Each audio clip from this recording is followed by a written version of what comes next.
Tonight, I'm continuing The Time Machine by H.G. Wells.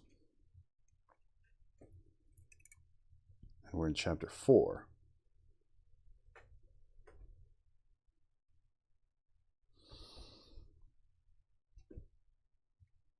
In another moment, we were standing face to face, I and this fragile thing out of futurity. He came straight up to me and laughed into my eyes. The absence from his bearing of any sign of fear struck me at once. Then he turned to the two others who were following him and spoke to them in a strange and very sweet and liquid tongue.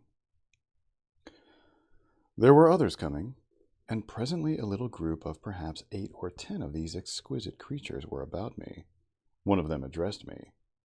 It came into my head, oddly enough, that my voice was too harsh and deep for them, so I shook my head and, pointing to my ears, shook it again.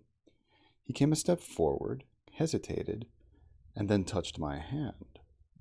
Then I felt other soft little tentacles upon my back and shoulders. They wanted to make sure I was real. There was nothing in this at all alarming. Indeed, there was something in these pretty little people that inspired confidence, a graceful gentleness, a certain childlike ease. And besides, they looked so frail that I could fancy myself flinging the whole dozen of them about like 9 pins. But I made a sudden motion to warn them when I saw their little pink hands feeling at the time machine. Happily, then, when it was not too late, I thought of a danger I had hitherto forgotten, and reaching over the bars of the machine, I unscrewed the little levers that would set it in motion, and put these in my pocket. Then I turned again to see what I could do in the way of communication. And then, looking more nearly into their features, I saw some further peculiarities in their Dresden china type of prettiness. Their hair, which was uniformly curly, came to a sharp end at the neck and cheek. There was not the faintest suggestion of it on the face, and their ears were singularly minute. The mouths were small, with bright red, rather thin lips, and the little chins ran to a point. The eyes were large and mild, and this may seem egotism on my part. I fancied even that there was a certain lack of the interest I might have expected in them. As they made no effort to communicate with me, but simply stood round me smiling and speaking in soft cooing notes to each other, I began the conversation. I pointed to the time machine and to myself, then hesitating for a moment how to express time, I pointed to the sun. At once a quaintly pretty little figure in checkered purple and white followed my gesture, and then astonished me by imitating the sound of thunder. For a moment I was staggered, though the import of this gesture was plain enough. The question had come into my mind abruptly. Were these creatures fools? You may hardly understand how it took me. You see, I had always anticipated that the people of the year 800 and 2000 odd would be incredibly in front of us in knowledge, art, everything. Then one of them suddenly asked me a question that showed him to be on the intellectual level of one of our 5-year-old children. Asked me, in fact, if I had come from the sun in a thunderstorm. It let loose the judgment I had suspended upon their clothes, their frail light limbs and fragile features. A flow of disappointment rushed across my mind. For a moment I felt that I had built the time machine in vain. I nodded, pointed to the sun, and gave them such vivid rendering of a thunderclap as startled them. They all withdrew a pace or so and bowed. Then came one laughing towards me, carrying a chain of beautiful flowers altogether new to me, and put it about my neck. The idea was received with melodious applause, and presently they were all running to and fro for flowers, and laughingly flinging them upon me until I was almost smothered with blossom. You, who have never seen the like, can scarcely imagine what delicate and wonderful flowers countless years of culture had created. Then someone suggested that their plaything should be exhibited in the nearest building. And so I was led past the Sphinx of white marble, which had seemed to watch me all the while with a smile at my astonishment, towards a gray edifice of fretted stone. As I went with them, the memory of my confident anticipations of a profoundly grave and intellectual posterity came, with irresistible merriment, to my mind. The building had a huge entry and was altogether of colossal dimensions. I was naturally most occupied with the growing crowd of little people, and with the big open portals that yawned before me, shadowy and mysterious. My general impression of the world I saw over their heads was a tangled waste of beautiful bushes and flowers, a long neglected and yet weedless garden. I saw a number of tall spikes of strange white flowers measuring a foot, perhaps, across the spread of the waxen petals. They grew scattered, as if wild, among the variegated shrubs. But, as I say, I did not examine them closely at this time. The time machine was left deserted on the turf among the rhododendrons. I've got to look at this word variegated, because it sounds like varied, but it seems like a good vocabulary word.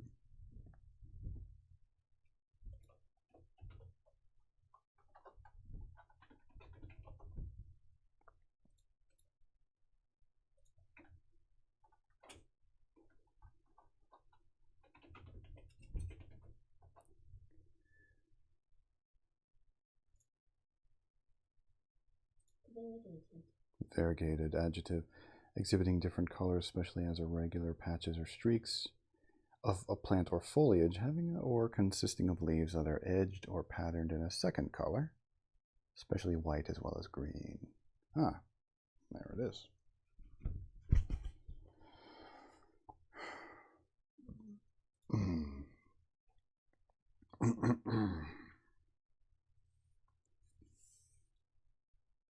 They grew scattered as if wild among the variegated shrubs.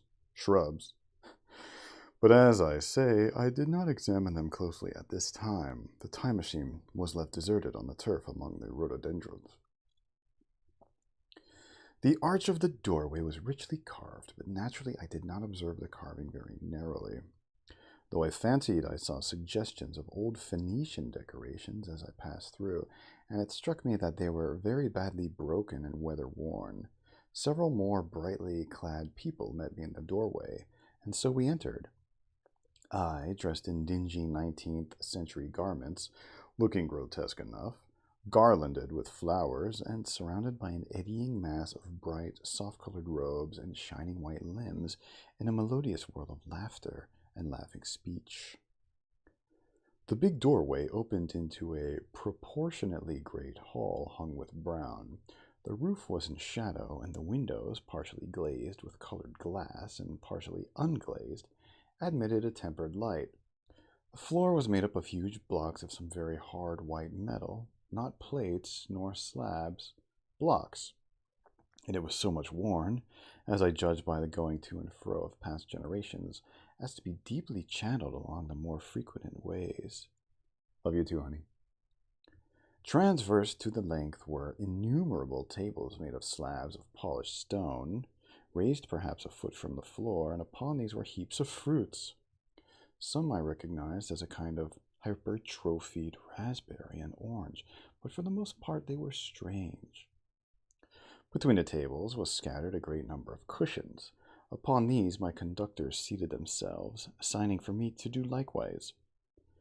With a pretty absence of ceremony, they began to eat the fruit with their hands, flinging peel and stalks and so forth into the round openings in the sides of the tables. I was not loath to follow their example, for I felt thirsty and hungry. As I did so, I surveyed the hall at my leisure.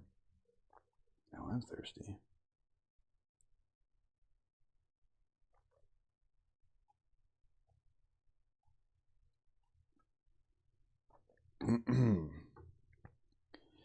And perhaps the thing that struck me most was its dilapidated look. The stained glass windows, which displayed only a geometrical pattern, were broken in many places, and the curtains that hung across the lower end were thick with dust. and it caught my eye that the corner of the marble table near me was fractured. Nevertheless, the general effect was extremely rich and picturesque. There were perhaps a couple of hundred people dining in the hall, and most of them seated as near to me as they could come were watching me with interest, their little eyes shining over the fruit they were eating. All were clad in the same soft and yet strong silky material. Fruit, by the by, was all their diet. These people of the remote future were strict vegetarians, and while I was with them, in spite of some carnal cravings, I had to be frugivorous also. Okay, there's a word I've never seen before. I assume it means vegetarian, but I'm going to look it up.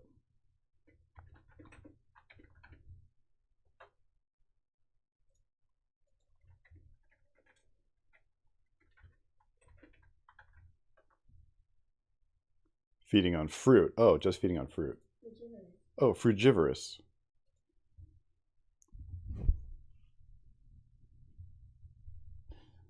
These people of the remote future were strict vegetarians, and while I was with them, in spite of some carnal cravings, I had to be frugivorous also. Indeed, I found afterwards that horses, cattle, sheep, dogs had followed the Ichthyosaurus into extinction. Not familiar with that dinosaur. Ichthyosaurus. But the fruits were very delightful. One in particular that seemed to be in season all the time I was there, a flowery thing and a three-sided husk, was especially good, and I made it my staple. At first I was puzzled by all these strange fruits and by the strange flowers I saw, but later I began to perceive their import.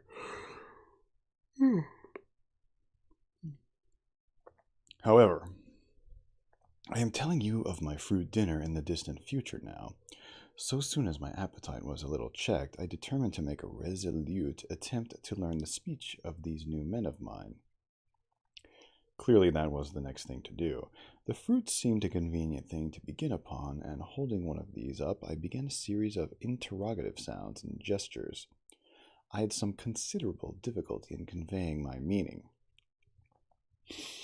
At first my efforts met with a stare of surprise or inextinguishable laughter, but presently a fair-haired little creature seemed to grasp my attention and repeated a name. They had to chatter and explain the business at length to each other, and my first attempts to make the exquisite little sounds of their language caused an immense amount of amusement. However, I felt like a schoolmaster amidst children and persisted, and presently I had a score of noun substantives, at least at my command, and then I got to demonstrative pronouns, and even the verb to eat. But it was slow work, and the little people soon tired and wanted to get away from my interrogations, so I determined, rather of necessity, to let them give their lessons in little doses when they felt inclined, and very little doses I found they were before too long, for I never met people more indolent or easily fatigued. A queer thing I soon discovered about my little hosts, and that was their lack of interest. They would come to me with eager cries of astonishment like children, but like children they would soon stop examining me and wander away after some other toy. The dinner and my conversational beginnings ended. I noted for the first time that almost all those who had surrounded me at first were gone. It is odd, too, how speedily I came to disregard these little people. I went out through the portal into the sunlit world again as soon as my hunger was satisfied. I was continually meeting more of these men of the future who would follow me a little distance, chatter and laugh about me, and, having smiled and gesticulated in a friendly way, leave me again to my own devices. The calm of the evening was upon the world as I emerged from the great hall, and the scene was lit by the warm glow of the setting sun. At first things were very confusing. Everything was so entirely different from the world I had known, even the flowers. The big building I had left was situated on the slope of a broad river valley, but the Thames had shifted perhaps a mile from its present position. I resolved to mount to the summit of a crest, perhaps a mile and a half away, from which I could get a wider view of this, our planet, in the year 800 and 2701 AD. For that, I should explain, was the date the little dials of my machine recorded. As I walked, I was watching for every impression that could possibly help to explain the condition of ruinous splendor in which I found the world, for ruinous it was. A little way up the hill, for instance, was a great heap of granite, bound together by masses of aluminum, a vast labyrinth of precipitous walls and crumpled heaps, amidst which were thick heaps of very beautiful pagoda-like plants, nettles, possibly, but wonderfully tinted with brown about the leaves and incapable of stinging. It was evidently the derelict remains of some vast structure, to what end built I could not determine. It was here that I was destined, at a later date, to have a very strange experience, the first intimation of a still stranger discovery, but of that I will speak in its proper place. Looking round with a sudden thought from a terrace on which I rested for a while, I realized that there were no small houses to be seen. Apparently the single house, and possibly even the household, had vanished. Here and there among the greenery were palace-like buildings, but the house and the cottage, which formed such characteristic features of our own English landscape, had disappeared. Communism, I said to myself. And on the heels of that came another thought. I looked at the half-dozen little figures that were following me. Then, in a flash, I perceived that all had the same form of costume, the same soft, hairless visage, and the same girlish rotundity of limb. It may seem strange, perhaps, that I had not noticed this before, but everything was so strange. Now I saw the fact plainly enough. In costume and in all the differences of texture, and bearing that now mark off the sexes from each other, these people of the future were alike, and the children seemed to my eyes to be but the miniatures of their parents. I judged then that the children of that time were extremely precocious, physically at least, and I found afterwards abundant verification of my opinion. Seeing the ease and security in which these people were living, I felt that this close resemblance of the sexes was after all what one would expect, for the strength of a man and the softness of a woman, the institution of the family, and the differentiation of occupations are mere militant necessities of an age of physical force. Where population is balanced and abundant, much childbearing becomes an evil rather than a blessing to the state. Where violence comes but rarely, and offspring are secure, there is less necessity. Indeed, there is no necessity for an efficient family, and the specialization of the sexes with reference to their children's needs disappears. We see some beginnings of this even in our own time, and in this future age it was complete. This, I must remind you, was my speculation at the time. Later, I was to appreciate how far it fell short of the reality. While I was musing upon these things, my attention was attracted by a pretty little structure like a well under a cupola.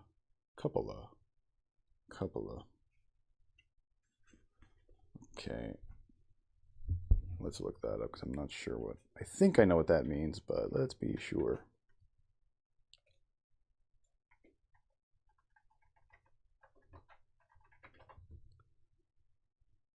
Oh, a small dome, especially a small dome on a drum on top of a larger dome, adorning a roof or a ceiling. Cupola. Nope, totally wrong.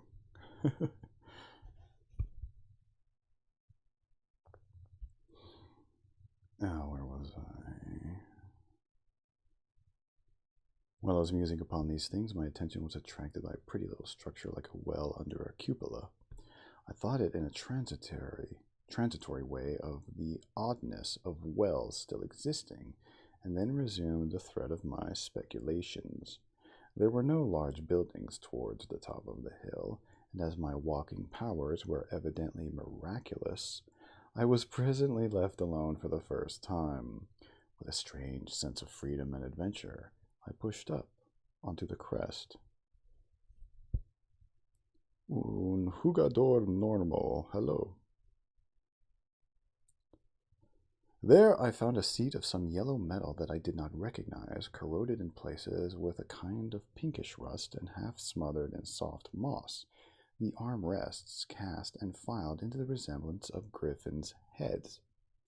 I sat down on it, and I surveyed the broad view of our old world under the sunset of that long day. It was as sweet and fair a view as I have ever seen. The sun had already gone below the horizon, and the west was flaming gold, touched with some horizontal bars of purple and crimson. Below was the valley of the Thames, in which the river lay like a band of burnished steel. I have already spoken of the great palaces dotted about among the variegated greenery, some in ruins and some still occupied. Here and there rose a white or silvery figure in the waste garden of the earth. Here and there came the sharp vertical line of some cupola or obelisk. There were no hedges, no signs of proprietary rights, no evidences of agriculture. The whole earth had become a garden. So watching, I began to put my interpretation upon the things I had seen, and as it shaped itself to me that evening, my interpretation was something in this way. Afterwards, I found I had only gotten a half-truth, or only a glimpse of one facet of the truth. It seemed to me that I had happened upon humanity upon the wane. The ruddy sunset set me thinking of the sunset of mankind. For the first time, I began to realize an odd consequence of the social effort in which we are at present engaged. And yet, come to think, it is a logical consequence enough. Strength is the outcome of need, security sets a premium on feebleness. The work of ameliorating the conditions of life, the true civilizing process that makes life more and more secure, had gone steadily on to a climax. One triumph of a united humanity over nature had followed another. Things that are now mere dreams had become projects deliberately put in hand and carried forward. And the harvest was what I saw. After all, the sanitation and the agriculture of today are still in their rudimentary stage. The science of our time has attacked but a little department of the field of human disease, but even so it spreads its operations very steadily and persistently. Our agriculture and horticulture destroy a weed just here and there and cultivate perhaps a score or so of wholesome plants, leaving the greater number to fight out of balance as they can. We improve our favorite plants and animals, and how few they are, gradually by selective breeding. Now a new and better peach, now a seedless grape, now a sweeter and larger flower, now convenient breed of cattle.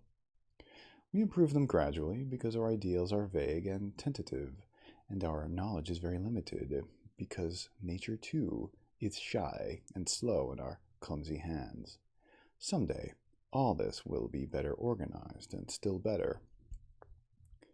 That is the drift of the current, in spite of the eddies.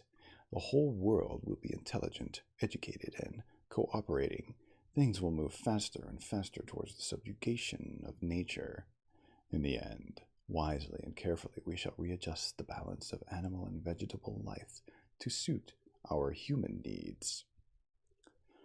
This adjustment, I say, must have been done, and done well, done indeed for all time, in the space of time across which my machine had leaped. The air was free from gnats, the earth from weeds or fungi. Everywhere were fruits and sweet and delightful flowers. Brilliant butterflies flew hither and thither. The ideal of preventative medicine was attained. Diseases had been stamped out. I saw no evidence of any contagious diseases during all my stay, and I shall have to tell you later that even the processes of putrefaction and decay had been profoundly affected by these changes.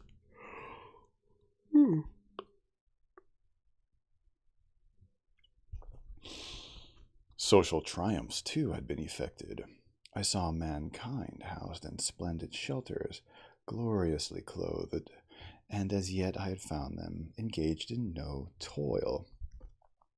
There were no signs of struggle, neither social nor economical struggle.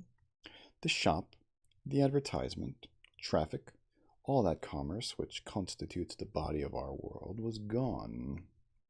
It was natural on that golden evening that I should jump at the idea of a social paradise.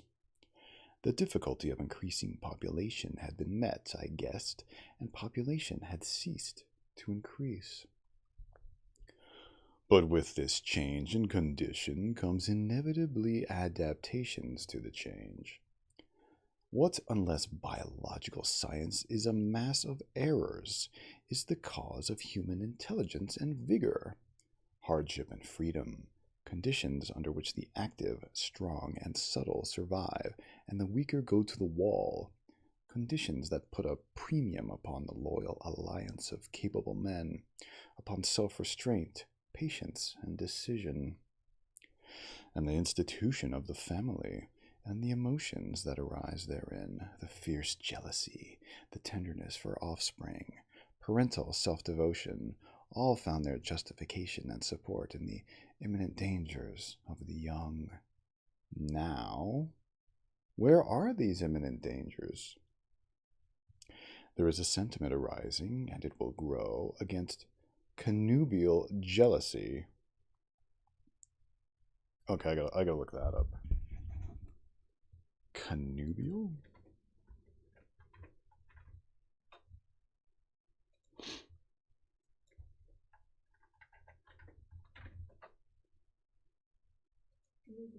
Connubial adjective relating to marriage or the relationship of a married couple.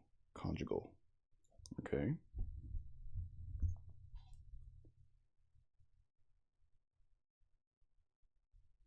Where was I?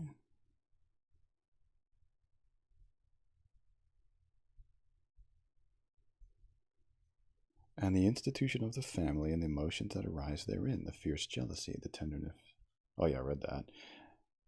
There is a sentiment arising, and it will grow, against connubial jealousy, against fierce maternity, against passion of all sorts, unnecessary things now, and things that make us uncomfortable, savage survivals, discords in a refined and pleasant life. I thought of the physical slightness of the people, their lack of intelligence, and those big, abundant ruins, and it strengthened my belief in a perfect conquest of nature. For after the battle comes quiet. Humanity had been strong, energetic, and intelligent, and had used all its abundant vitality to alter the conditions under which it lived, and now came the reaction of the altered conditions.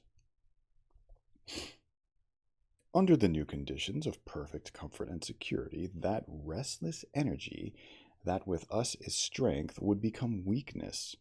Even in our own time, certain tendencies and desires, once necessary to survival, are a constant source of failure. Physical courage and the love of battle, for instance, are no great help, may even be hindrances to a civilized man. And in a state of physical balance and security, power, intellectual as well as physical, would be out of place. For countless years I judged there had been no danger of war or solitary violence, no danger from wild beasts, no wasting disease to require strength of constitution, no need of toil. For such a life, what we should call the weak are as well equipped as the strong, and indeed are no longer weak. Better equipped indeed they are, for the strong would be fretted by an energy for which there was no outlet. No doubt the exquisite beauty of the buildings I saw was the outcome of the last surgings of the now purposeless energy of mankind before it settled down into perfect harmony with the conditions under which it lived. The flourish of that triumph which began the last great peace. This has ever been the fate of energy and security. It takes to art and to eroticism, and then come languor and decay. Even this artistic impetus would at last die away, had almost died in the time I saw. To adorn themselves with flowers, to dance, to sing in the sunlight, so much was left of the artistic spirit, and no more. Even that would fade in the end into a contented inactivity. We are kept keen on the grindstone of pain and necessity, and it seemed to me that here was that hateful grindstone broken at last. As I stood there in the gathering dark, I thought that in this simple explanation I had mastered the problem of the world, mastered the whole secret of these delicious people. Possibly the checks they had devised for the increase of population had succeeded too well, and their numbers had rather diminished than kept stationary. That would account for the abandoned ruins. Very simple was my explanation, and plausible enough, as most wrong theories are. Chapter 5. As I stood there musing over this too perfect triumph of man, the full moon, yellow and gibbous, came up out of an overflow of silver light in the northeast. The bright little figures ceased to move about below. A noiseless owl flitted by, and I shivered with the chill of the night. I determined to descend and find where I could sleep. I looked for the building I knew, then my eye traveled along to the figure of the white sphinx upon the pedestal of bronze, growing distinct as the light of the rising moon grew brighter. I could see the silver birch against it. There was the tangle of the rhododendron bushes, black in the pale light, and there was the little lawn. I looked at the lawn again. A queer doubt chilled my complacency.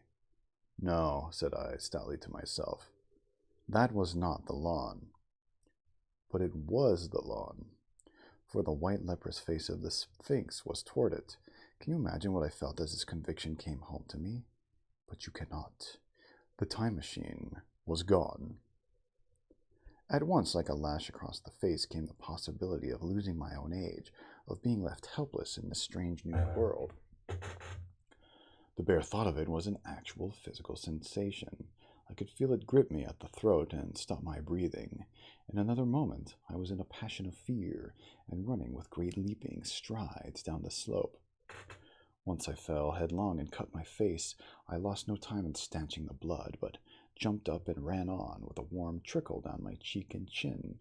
All the time I ran, I was saying to myself, "They have moved it a little, pushed it under the bushes out of the way." Nevertheless, I ran with all my might, all the time with the certainty that sometimes comes with the excessive dread.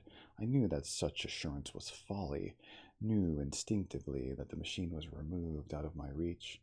My breath came with pain. I suppose I covered the whole distance from the hill crest to the little lawn, 2 miles perhaps, in 10 minutes. And I am not a young man. I cursed aloud as I ran at my confident folly in leaving the machine, wasting good breath thereby. I cried aloud, and none answered. Not a creature seemed to be stirring in that moonlit world. When I reached the lawn, my worst fears were realized. Not a trace of the thing was to be seen. I felt faint and cold when I faced the empty space among the black tangle of bushes. I ran round it furiously, as if the thing might be hidden in a corner, and then stopped abruptly with my hands clutching my hair. Above me towered the Sphinx, upon the bronze pedestal, white, shining, leprous, in the light of the rising moon. It seemed to smile in mockery of my dismay. I might have consoled myself by imagining the little people had put the mechanism in some shelter for me, had I not felt assured of their physical and intellectual inadequacy. That is what dismayed me, the sense of some hitherto unsuspected power, through whose intervention my invention had vanished. Yet for one thing I felt assured. Unless some other age had produced its exact duplicate, the machine could not have moved in time. The attachment of the levers, I will show you the method later, prevented anyone from tampering with it in that way when they were removed. It had moved and was hid only in space, but then where could it be? I think I must have had a kind of frenzy. I remember running violently in and out among the moonlit bushes all around the Sphinx, and startling some white animal that, in the dim light, I took for a small deer. I remember, too, late that night, beating the bushes with my clenched fist until my knuckles were gashed and bleeding from the broken twigs. Then, sobbing and raving in my anguish of mind, I went down to the great building of stone. The big hall was dark, silent, and deserted. I slipped on the uneven floor and fell over one of the malachite tables, almost breaking my shin. I lit a match and went on past the dusty curtains, of which I have told you.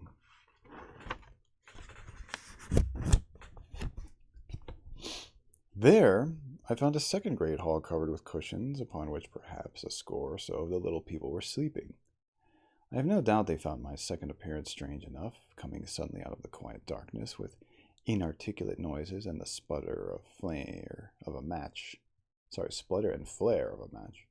For they had forgotten about matches. "Where's my time machine?" I began, bawling like an angry child, laying hands upon them and shaking them up together. It must have been very queer to them. Some laughed. Most of them looked sorely frightened. When I saw them standing round me, it came into my head that I was doing as foolish a thing as it was possible for me to do under the circumstances in trying to revive the sensation of fear, for, reasoning from their daylight behavior, I thought that fear must be forgotten. Abruptly, I dashed down the match, and knocking one of the people over in my course, went blundering across the big dining hall again, out under the moonlight. I heard cries of terror and their little feet running and stumbling this way and that. I do not remember all I did as the moon crept up the sky. I suppose it was the unexpected nature of my loss that had maddened me. I felt hopelessly cut off from my own kind, a strange animal, in an unknown world. I must have raved to and fro, screaming and crying upon God and fate. I have a memory of horrible fatigue, as the long night of despair wore away, of looking in this impossible place and that, of groping among moonlit ruins and touching strange creatures in the black shadows at last, of lying on the ground near the Sphinx and weeping with absolute wretchedness. I had nothing left but misery.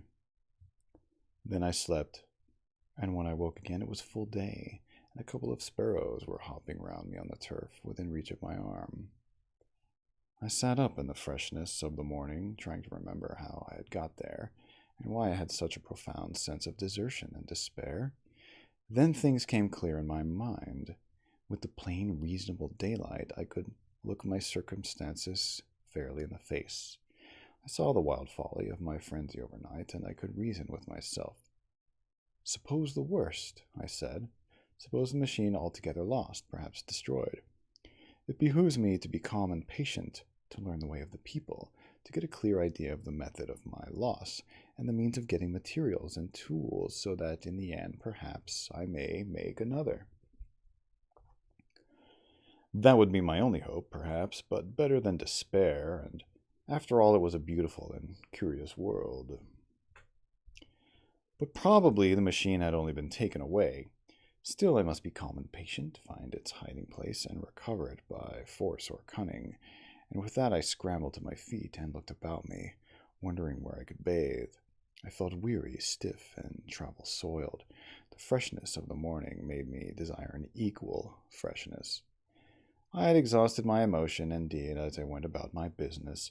I found myself wondering at my intense excitement overnight. I made a careful examination of the ground about the little lawn. I wasted some time in futile questionings, conveyed as well as I was able to such of the little people as came by. They all failed to understand my gestures. Some were simply stolid. Some thought it was a jest and laughed at me. I had the hardest task in the world to keep my hands off their pretty laughing faces. It was a foolish impulse, but the devil begotten of fear and blind anger was ill-curbed and still eager to take advantage of my perplexity. The turf gave better counsel. I found a groove ripped in it, about midway between the pedestal of the Sphinx and the marks of my feet, where, on arrival, I had struggled with the overturned machine. There were other signs of removal about, with queer, narrow footprints like those I could imagine made by a sloth. This directed my closer attention to the pedestal. It was, as I think I have said, of bronze. It was not a mere block, but highly decorated with deep framed panels on either side. I went and rapped at these. The pedestal was hollow. Examining the panels with care, I found them discontinuous with the frames. There were no handles or keyholes, but possibly the panels, if they were doors, as I supposed, opened from within. One thing was clear enough to my mind. It took no very great mental effort to infer that my time machine was inside that pedestal. But how it got there was a different problem. I saw the heads of two orange-clad people coming through the bushes and under some blossom-covered apple trees toward me. I turned smiling to them and beckoned them to me. They came, and then pointing to the bronze pedestal, I tried to intimate my wish to open it. But at first my gesture toward this, they behaved very oddly. I don't know how to convey their expression to you. Suppose you were to use a grossly improper gesture to a delicate-minded woman. It is how she would look. They went off as if they had received the last possible insult. I tried a sweet-looking little chap in white next with exactly the same result. Somehow, his manner made me feel ashamed of myself. But as you know, I wanted the time machine, and I tried him once more. As he turned off, like the others, my temper got the better of me. In 3 strides I was after him, had him by the loose part of his robe round the neck, and began dragging him towards the Sphinx. Then I saw the horror and repugnance of his face, and all of a sudden I let him go. But I was not beaten yet. I banged with my fist at the bronze panels. I thought I heard something stir inside. To be explicit, I thought I heard a sound like a chuckle, but I must have been mistaken. Then I got a big pebble from the river and came and hammered till I had flattened a coil in the decorations, and the verdigris came off in powdery flakes. The delicate little people must have heard me hammering in gusty outbreaks a mile away on either hand, but nothing came of it. I saw a crowd of them upon the slopes, looking furtively at me. At last, hot and tired, I sat down to watch the place, but I was too restless to watch long. I am too occidental for a long vigil. I could work at a problem for years, but to wait inactive for 24 hours, that is another matter. I got up after a time and began walking aimlessly through the bushes toward the hill again. Patience, said I to myself. If you want your machine again, you must leave that Sphinx alone. If they mean to take your machine away, it's little good you are wrecking their bronze panels, and if they don't, you will get it back as soon as you can ask for it. To sit among all those unknown things before a puzzle like that is hopeless. That way lies monomania. Face this world, learn its ways, watch it. Be careful of too hasty guesses at its meaning. In the end you will find clues to it all. Then suddenly the humor of the situation came into my mind, the thought of the years I had spent in study and toil to get into the future age, and now my passion of anxiety to get out of it. I had made myself the most complicated and the most hopeless trap that ever a man devised. Although it was at my own expense, I could not help myself. I laughed aloud. Going through the big palace, it seemed to me that the little people avoided me. It may have been my fancy, or it may have had something to do with my hammering at the gates of bronze. Yet I felt tolerably sure of the avoidance. I was careful, however, to show no concern and to abstain from any pursuit of them, and in the course of a day or two things got back to the old footing. I made what progress I could in the language, and in addition I pushed my explorations here and there. Either I missed some subtle point, or their language was excessively simple, almost exclusively composed of concrete substantives and verbs. There seemed to be few, if any, abstract terms, or little use of figurative language. Their sentences were usually simple and of 2 words, and I failed to convey or understand any but the simplest propositions. I determined to put the thought of my time machine and the mystery of the bronze doors under the Sphinx as much as possible in the corner of memory, until my growing knowledge would lead me back to them in a natural way. Yet a certain feeling, you may understand, tethered me in a circle of a few miles round the point of my arrival. So far as I could see, though all the world displayed the same exuberant richness as the Thames Valley. From every hill I climbed, I saw the same abundance of splendid buildings, endlessly varied in material and style, the same clustering thickets of evergreens, the same blossom-laden trees and tree ferns. Here and there, water shone like silver, and beyond, the land rose into blue, undulating hills, and so faded into the serenity of the sky. A peculiar feature which presently attracted my attention was the presence of a certain circular wells, several, as it seemed to me, of very great depth. One lay by the path up the hill which I had followed during my first walk. Like the others, it was rimmed with bronze, curiously wrought and protected by a little cupola from the rain. Sitting by the side of these wells and peering down into the shafted darkness, I could see no gleam of water, nor could I start any reflection with a lighted match, but in all of them I heard a certain sound, a thud, thud, thud, like the beating of some big engine, and I discovered from the flaring of my matches that a steady current of air set down the shafts. Further, I threw a scrap of paper into the throat of one, and instead of fluttering slowly down, it was at once sucked swiftly out of sight. Hello, Kirky. After a time, too, I came to connect these wells with tall towers standing here and there upon the slopes. For above them there was often just such a flicker in the air as one sees on a hot day above a sun-scorched beach. Putting things together, I reached a strong suggestion of an extensive system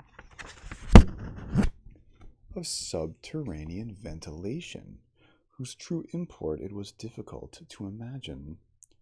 I was at first inclined to associate it with the sanitary apparatus of these people. It was an obvious conclusion, but it was absolutely wrong. And here I must admit that I learned very little of drains and bells and modes of conveyance and the like conveniences during my time in this real future.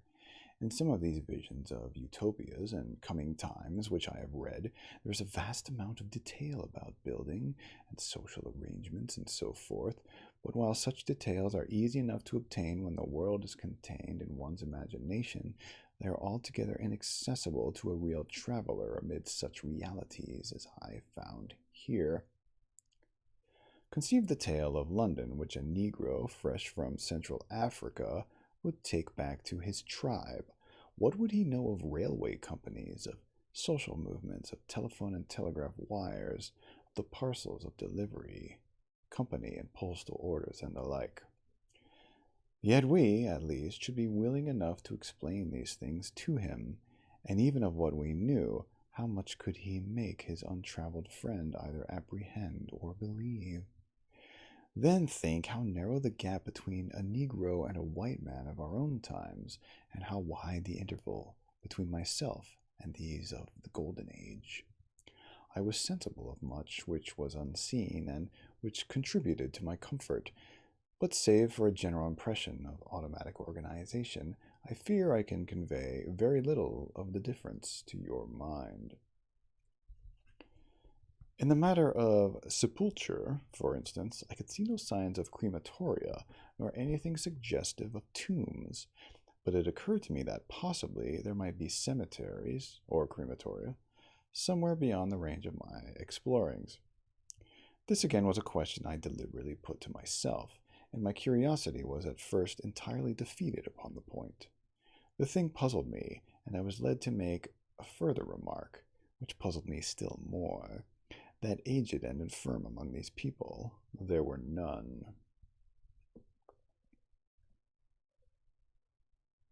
I must confess that my satisfaction with my first theories of an automatic civilization and a decadent humanity did not long endure, yet I could think of no other. Let me put my difficulties. The several big palaces I'd explored were mere living places, great dining halls, and sleeping apartments.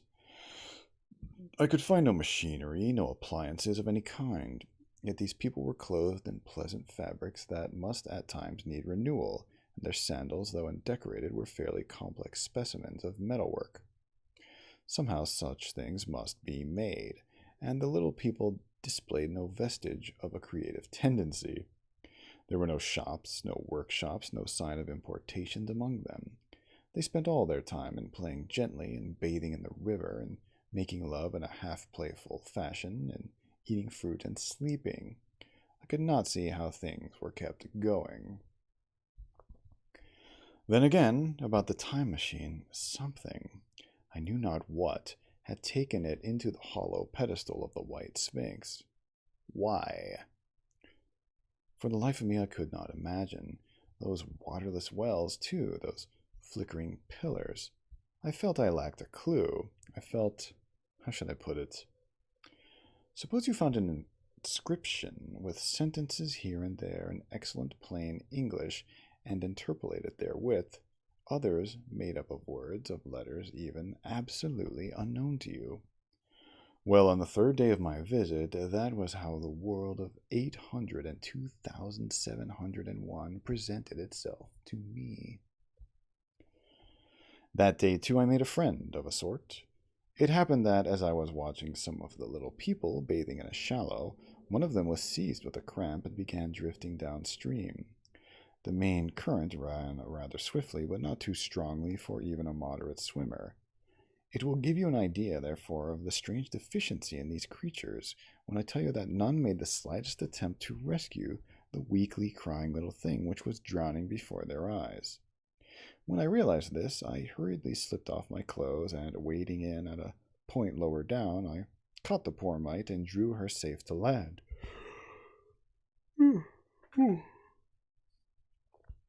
A little rubbing of the limbs soon brought her round, and I had the satisfaction of seeing she was all right before I left her.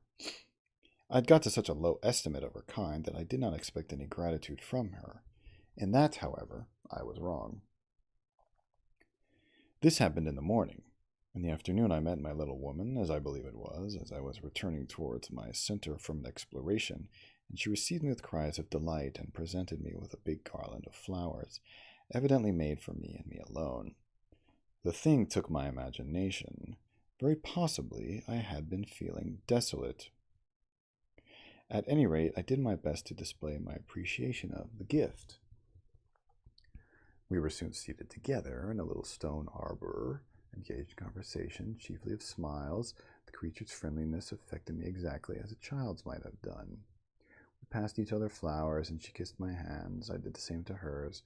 Then I tried talk and found that her name was Weena, which, though I don't know what it meant, somehow seemed appropriate enough. That was the beginning of a queer friendship which lasted a week and ended, as I will tell you. She was exactly like a child. She wanted to be with me always. She tried to follow me everywhere, and on my next journey out and about, it went to my heart to tire her down and leave her at last, exhausted and calling after me rather plaintively. But the problems of the world had to be mastered. I had not, I said to myself, come to the future to carry on a miniature flirtation. Yet her distress when I left her was very great.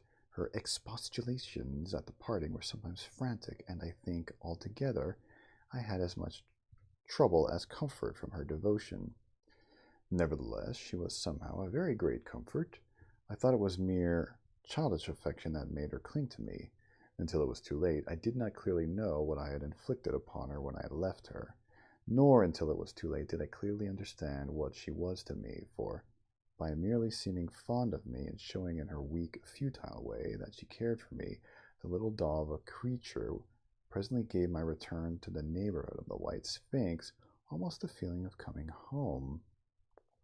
And I would watch her tiny figure of white and gold so soon as I came over the hill. It was from her, too, that I learned that fear had not yet left the world. She was fearless enough in the daylight, and she had the oddest confidence in me. For once, in a foolish moment, I made threatening grimaces at her, and she simply laughed at them. But she dreaded the dark, dreaded shadows, dreaded black things. Darkness to her was the one thing dreadful. It was a singularly passionate emotion, and it set me thinking and observing. I discovered then, among other things, that these little people gathered into the great houses after dark and slept in droves. To enter upon them without a light was to put them into a tumult of apprehension. I never found one out of doors, or one sleeping alone within doors, after dark. Yet I was still such a blockhead that I missed the lesson of that fear, and in spite of Weena's distress, I insisted upon sleeping away from these slumbering multitudes. It troubled her greatly, but in the end her odd affection for me triumphed, and for 5 of the nights of our acquaintance, including the last night of all, she slept with her head pillowed on my arm. But my story slips away from me as I speak of her. It must have been the night before her rescue that I was awakened about dawn. I had been restless, dreaming most disagreeably that I was drowned, and that sea anemones were feeling over my face with their soft palps. I woke with a start, and with an odd fancy that some grayish animal had just rushed out of the chamber. I tried to get sleep again, but I felt restless and uncomfortable. It was that dim gray hour when things are just creeping out of darkness, when everything is colorless and clear-cut and yet unreal. I got up and went down into the great hall, and so out upon the flagstones in front of the palace. I thought it would make a virtue of necessity and see the sunrise. The moon was setting, and the dying moonlight and the first pallor of dawn were mingled in a ghastly half-light. The bushes were inky black, the ground a somber gray, the sky colorless and cheerless. And up the hill, I thought I could see ghosts. There, several times as I scanned the slope, I saw white figures. Twice I fancied I saw a solitary white ape-like creature running rather quickly up the hill. And once near the ruins, I saw a leash of them carrying some dark body. They moved hastily. I did not see what became of them. It seemed that they vanished among the bushes. The dawn was still indistinct, but you must understand. I was feeling that chill, uncertain, early morning feeling you may have known. I doubted my eyes. As the eastern sky grew brighter and the light of the day came on and its vivid coloring returned upon the world once more, I scanned the view keenly, but I saw no vestige of my white figures. They were mere creatures of the half-light. They must have been ghosts, I said. I wonder whence they dated. For a queer notion of Grant Allen came into my head and amused me. If each generation die and leave ghosts, he argued, the world at last will get overcrowded with them. On that theory, they would have grown innumerable by some 800,000 years hence, and it was no great wonder to see 4 at once. But the jest was unsatisfying, and I was thinking of these figures all the morning, until Weena's rescue drove them out of my head. I associated them in some indefinite way with the white animal I had startled in my first passionate search for the time machine. But Weena was a pleasant substitute. Yet all the same, they were soon destined to take far deadlier possession of my mind. Hello, Mika26. I think I have said how much hotter than our own the weather was of this golden age. I cannot account for it. It may be that the sun was hotter, or the earth was nearer the sun.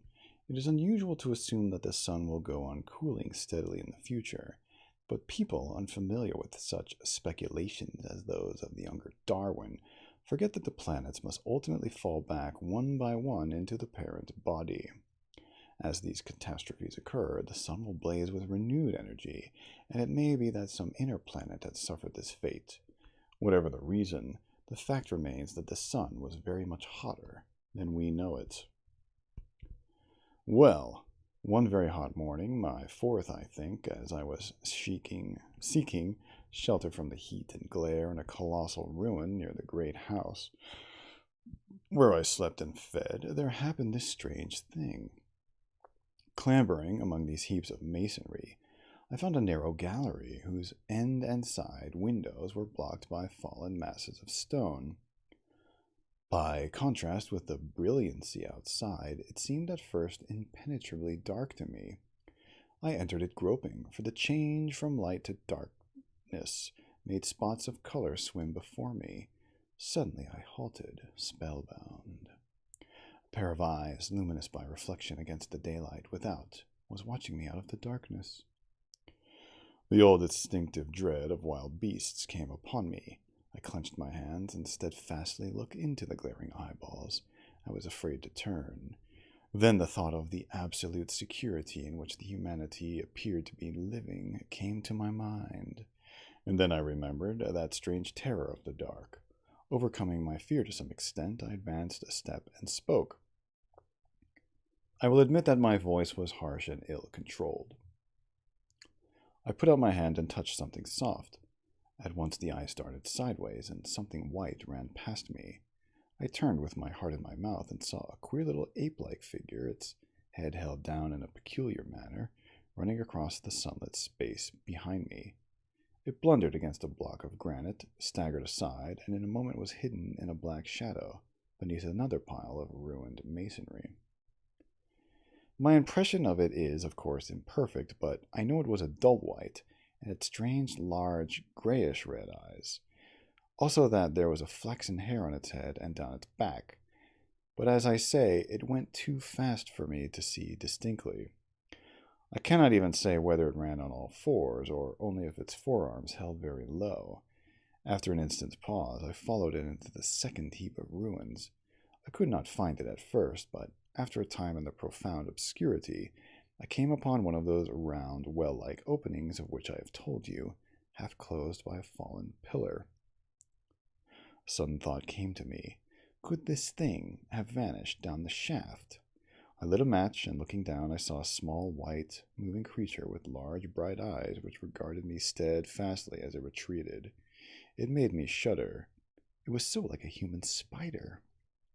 It was clambering down the wall, and now I saw for the first time a number of metal foot and hand rests forming a kind of ladder down the shaft. Then the light burned my fingers and fell out of my hand, going out as it dropped, and when I had lit another, the little monster had disappeared. I do not know how long I sat peering down that well. It was not for some time that I could succeed in persuading myself that the thing I had seen was human. But gradually the truth dawned on me, that man had not remained one species, but had differentiated into two distinct animals, that my graceful children of the upper world were not the sole descendants of our generation, but that this bleached, obscene, nocturnal thing which had flashed before me was also heir to all the ages. I thought of the flickering pillars and of my theory of an underground ventilation. I began to suspect their true import. And what, I wondered, was this lemur doing in my scheme of a perfectly balanced organization? How was it related to the indolent serenity of the beautiful upper worlders? And what was hidden down there at the foot of that shaft? I sat upon the edge of the well, telling myself that, at any rate, hidden down there, at the foot of the shaft. I sat upon the edge of the well. Oh, derp. I sat upon the edge of the well, telling myself that, at any rate, there was nothing to fear, and that there I must descend for the solution of my difficulties. And withal, I was absolutely afraid to go. As I hesitated, two of the beautiful upper world people came running in their amorous sport across the daylight and the shadow. The male pursued the female, flinging flowers at her as he ran. They seemed distressed to find me, my arm against the overturned pillar, peering down the well.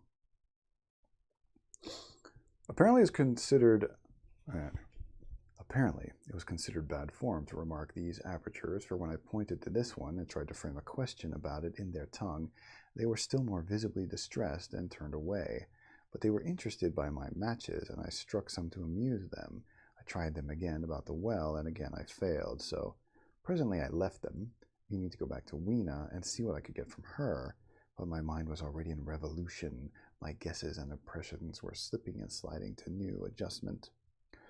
I had now a clue to the import of these wells, to the ventilating towers, to the mystery of the ghosts, to say nothing of a hint at the meaning of the bronze gates and the fate of the time machine, and very vaguely there came a suggestion towards the solution of the economic problem that had puzzled me.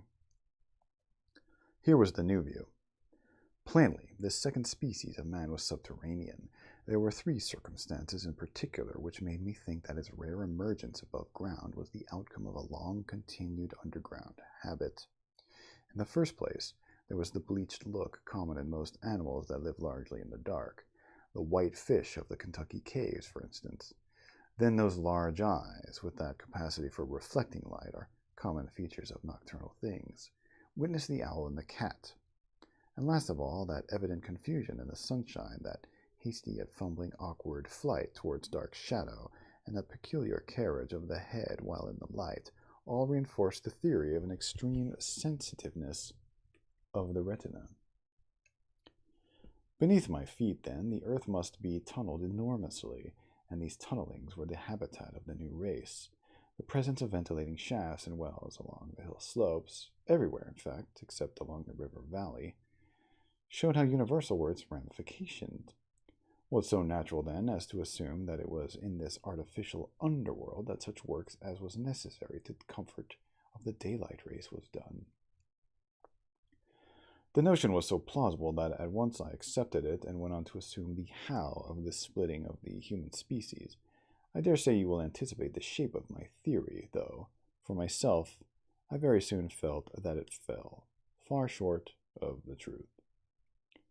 At first, proceeding from the problems of our own age, it seemed clear as daylight to me that the gradual widening of the present merely temporary and social difference between the capitalist and the laborer was the key to the whole position. No doubt it will seem grotesque enough to you and wildly incredible, and yet even now there are existing circumstances to point that way. There is a tendency to utilize underground space for the less ornamental purposes of civilization. There is the Metropolitan Railway in London, for instance. There are new electric railways, there are subways, there are underground workrooms and restaurants, and they increase and multiply. Evidently, I thought, this tendency had increased till industry had gradually lost its birthright in the sky. I mean that it had gone deeper and deeper into larger and even larger underground factories, spending a still increasing amount of its time therein, till, in the end, even now, does not an East Ender worker live in such artificial conditions as practically to be cut off from the natural surface of the earth? Again, the exclusive tendency of richer people, due no doubt to the increasing refinement of their education and the widening gulf between them and the rude violence of the poor, is already leading to closing, in their interest, of considerable portions of the surface of the land. About London, for instance, perhaps half the prettier country is shut in against intrusion, and this same widening gulf, which is due to the length and expense of the higher educational process, and the increased facilities for and temptations toward refined habits on the part of the rich, will make that exchange between class and class, that promotion by intermarriage, which at present retards the splitting of our species along lines of social stratification, less and less frequent. So, in the end, above ground you have the haves. You must have the haves, pursuing pleasure and comfort and beauty, and below ground have-nots, the workers getting continually adapted to the conditions of their labor.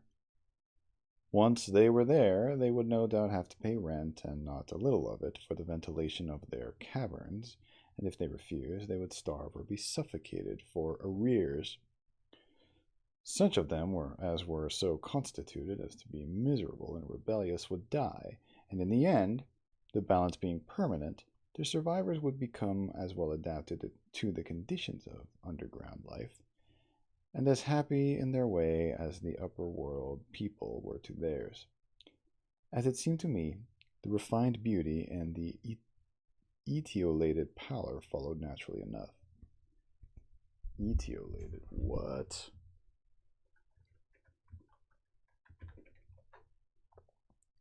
That's a new word for me.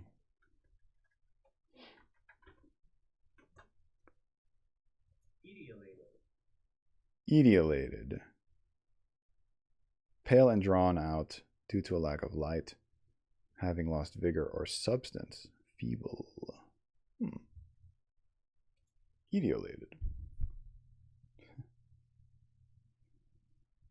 As it seemed to me, the refined beauty and the etiolated pallor followed naturally enough.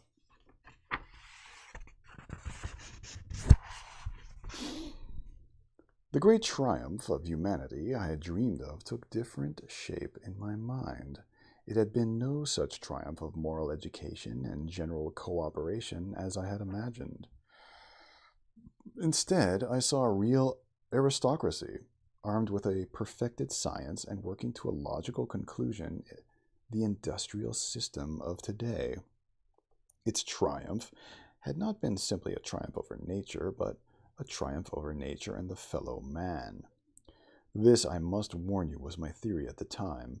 I had no convenient cicerone in the pattern of utopian books. My explanation may be absolutely wrong. I still think it is the most plausible one. Now there's another word. I think I've seen this word before, but let's make it a vocabulary word. Not even sure I said that right.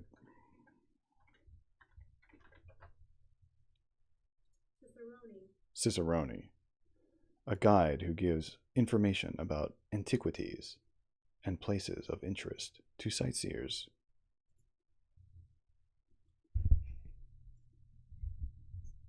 I had no convenient cicerone in the pattern of the utopian books. My explanation may be absolutely wrong. I still think it is the most plausible one, but even on this supposition, the balanced civilization that was at last attained must have long since passed its zenith, and was now far fallen into decay.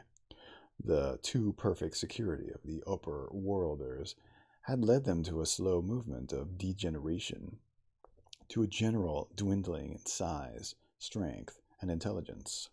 That I could see clearly enough already. What had happened to the undergrounders I did not yet suspect, but from what I had seen of the Morlocks, that, by the way, was the name by which these creatures were called, I could imagine that the modification of the human type was even more profound than among the Eloi, the beautiful race that I already knew. Then came troublesome doubts. Why had the Morlocks taken my time machine? For I felt sure it was they who had taken it.